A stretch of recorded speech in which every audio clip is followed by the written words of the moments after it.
Hello, my name is Kariatu Sivi, and I am an Ayurvedic wellness educator as well as a Reiki practitioner.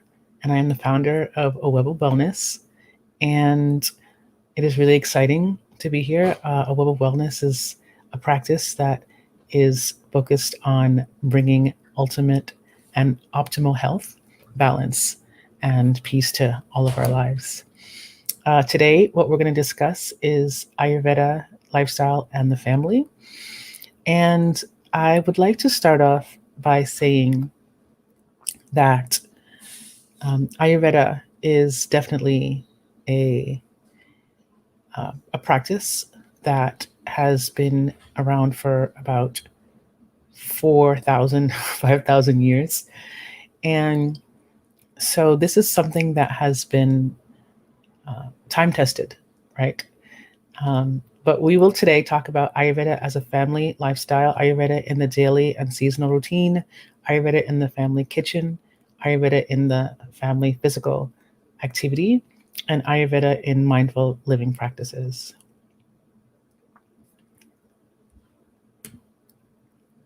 So, what is Ayurveda? So, Ayurveda is stands for the science of life, and it really gives us a guideline on how to keep a healthy way of living in harmony with nature. And it really works on being precise about the health factors and us being responsible for our health and our health maintenance. The aim of Ayurveda is to protect health, prolong the life, and prevent disease. So, key concepts of Ayurveda. So, what is Ayurveda? So, we have doshas. So, a dosha basically is a biological energy that it goes through the body, governs our mental capacities. It can help with understanding why we may be out of balance with our metabolism, and it also can hamper our any other systems in our body. And these energies are Vata, Pitta, and Kapha. There's also Agni. Agni is the fire element, and that really works with digestion and absorption and assimilation. And Ama is something that is raw, ripe, it's uncooked, and it's the first stage of disease. So whenever our doshas are out of balance, that means that it affects our Agni, which is our fire, and we're not able to digest properly. And then we start to accumulate what's called Ama. And some people will call that toxins or things of that nature. Some of the symptoms are lack of energy, low appetite, body aches and pain, bloating, inflammation, and sometimes also unclear mind. So, we live in a very high-paced society and fast-paced, and so everyone has been going, going, going. We've been in the pandemic lately, so people have been at home, but there's been a little bit of lethargy and more probably prepared foods and or not, depending on if you're living by yourself or if you're living with other people. But generally speaking, I'm sure the amount of time that people are spending on their devices has skyrocketed.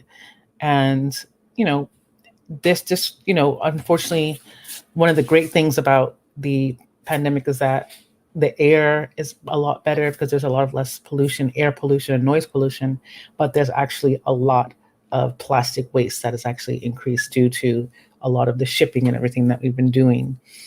So our food definitely affects our mood. So when we have insufficient sleep, it can lead to several different characteristics, such as overeating and trying to sleep with a bellyache, waking up in the middle of the night to use a bathroom. And again, these are all common causes of ama in the body. So ama, again, is a detox or the toxins that are in our body, and we want to detox those. So eating irregularly definitely affects our food habits and can cause moodiness and a lack of energy in general. So how do we feed our bodies? So, we wake up 30 to 60 minutes before the day the sun start is up if we can. It can be challenging sometimes to cook at home, even though we are at home, and it might be easier to just call, any of the delivery services. But if we can focus on eating at least once or twice per day, cooking at least once or twice per day, that will really help our relationship with our food. Starting with hot water in the morning, make sure when we're eating that we're not either looking at our phones or arguing or things of that nature, or depending on who you are or who you're with. So it's very, very important to be mindful of what we're doing and who we're with when we're eating. So meals can definitely be made for everyone if you're living in a family situation. Of course, Vata, Pitta, and Kapha may be more prevalent in each one of our bodies and can affect what we eat and how we eat. But there are foods that are called tridoshic, which are good for everyone to eat. So foods like barley, khichdi, cumin rice, quinoa, and dill, these are foods that can possibly be made so that the whole family can eat. Or you can actually just make meals and then spice them differently per member of the family so that they are not affected by the foods. So if you have kids that are picky eaters, if you have children, it's really important to make sure that the foods is inviting with all the different colors, and that also actually helps with the tastes, and also because in Ayurveda there's 6 different tastes. So when you have a food that's very colorful, a plate that's really colorful, you'll be able to actually satisfy all the different tastes, all different sense organs, everything of that nature. So Ritucharya is the seasonal routine. So Vata, Pitta, and Kapha are the elements that we talked about, the doshas, and they are more prevalent in certain seasons.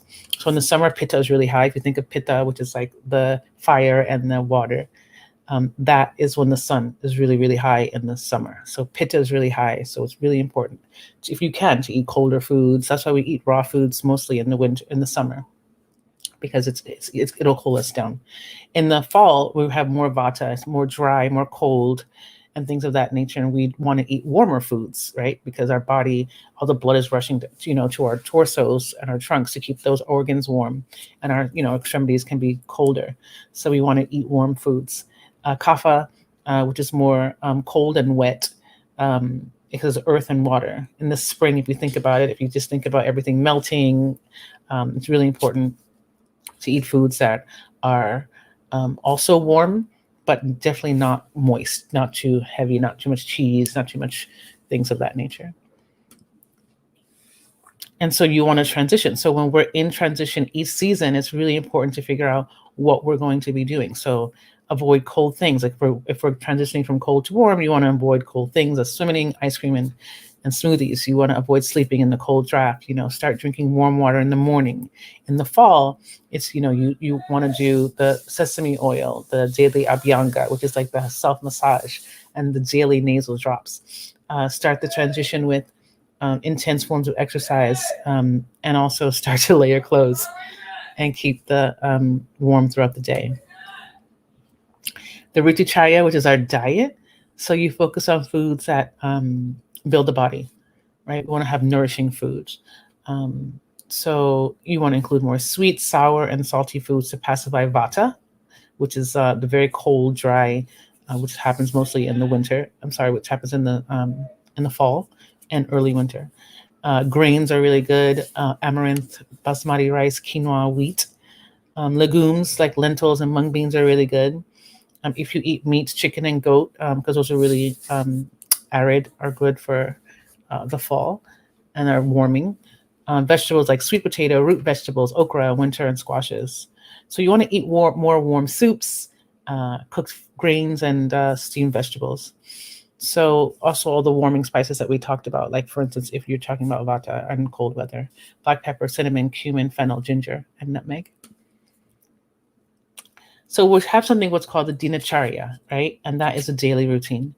And the daily routine is really important because it helps to set our day every day.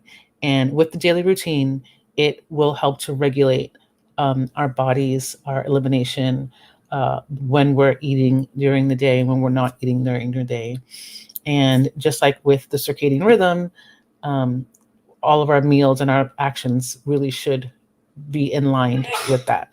So Dina is day and Charya is flow or action. So you had the Ritu Charya when Ritu was season, and then Charya, right? So seasonal routine, and this is daily routine.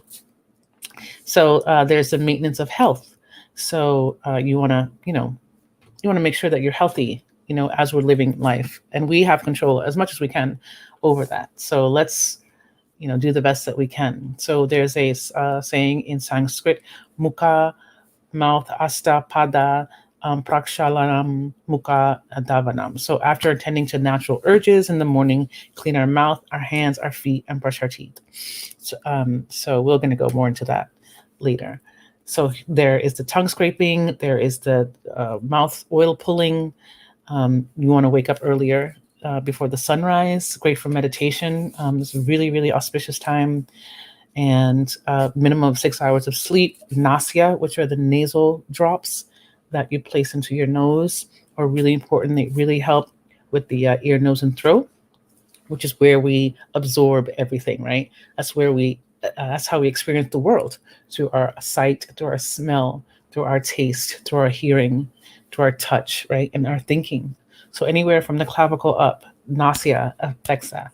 So placing 2 drops of oil, medicated oil, in your nostrils every day is so important. It improves voice, strengthens the muscles and the joints, improves circulation in your face. It can prevent Bell's palsy, any premature graying, baldness, and also the central nervous system. Again, there's a daily massage that we talked about with the sesame oil, warm sesame oil. Take it before you shower and when you do your exercise. That really helps. There are different exercises per body types. Yoga is really important and can really help and can be adjusted per body type. Then there's Shira Abhyanga, which is a head massage. And then there's also Pada Abhyanga, which is a foot massage. And that really helps eyesight and reproductive system. And then there's also bathing, which is really nice. So you want hot water, but neither too hot or too cold in the shower and the bath. And if you're going to do hot water, you start from your feet. If you're going to use cold water, you start from your head. It relieves fatigue, cleans the body, improves appetite, and meditation is really important after you've done your exercise. Actually, you can meditate. You can do some pranayama, which are some nasal drops, some nasal breathing, all different types of breathing, like alternate nose breathing, alternate nostril breathing. And there's also different ways that you can clean your eyes. So there's anjanam, which is kajal. You can actually add some oil to your eyes. We typically recommend doing that at night because you want to be able to see what you're doing, unless you start it earlier in the day. But it helps with, if you're having any dirt in your eyes, if there's any sort of watering or dry eyes or things of that nature. If you have vision problems, it helps as well. And nidra, which is sleep, which is so important. 6 to 8 hours is very important. The best time is like before 10 or 10 before, and or with the sun if you're really in tune. So brahmacharya is what we call self-restraint. So restraining from overindulgence of the senses. So we want to make sure that we're not eating too much or tasting too much. We're not smelling too many things. Sometimes sense can actually affect us, as well as sight. What are we watching? What are we seeing? Hearing. What are we hearing? Like what are people saying around us? What are we saying to ourselves? Is it loud? Is it soft? What are we touching? What are we thinking? Sexual conduct also is really important to be aware of how much sex we're having. Sometimes they say it's important to not have too much because it can lead to a loss of strength, a weak immunity system. And so the right time can actually improve your memory, intelligence, health, and longevity.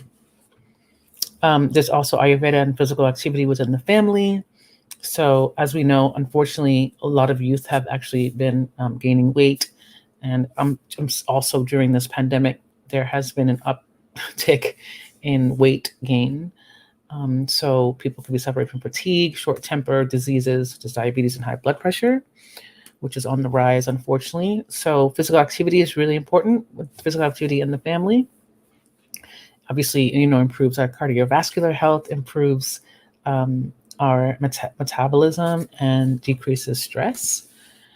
So for Vata types, it's really important to do quick. Vatas want to do quick moving things, right?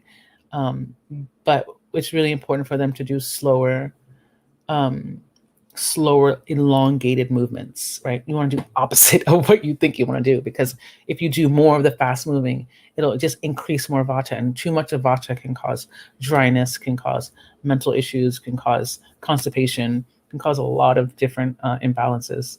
So think of dry and cold. And for Pitta, they have more warmer bodies, so they need activities to kind of cool you down. So maybe outdoors, doing yoga or walking outdoors is really good. And for Kapha types who maybe be more fatigued a lot more and don't really like to exercise, may have a little more weight on them, it's really important to do high endurance and to, really get the body and blood moving. So fast walking, if anyone's going to do hot yoga, then Kapha people should do it. Vatas definitely should not, and Pittas definitely should not. The mindful practice in the family is really important as we are communicating with ourselves or with other people around us, that we allow ourselves to be kind to ourselves and don't let the negative pressures affect us too much. It's really hard right now because we're obviously having, some changes and some difficulty, but yelling and fighting and things of that nature can just cause more stress and more panic. And unfortunately, there is more of that, but things that can be done to help that are, some of the meditation, some of the yoga, maybe even making, it a routine where everyone does it together. That is something that can definitely help.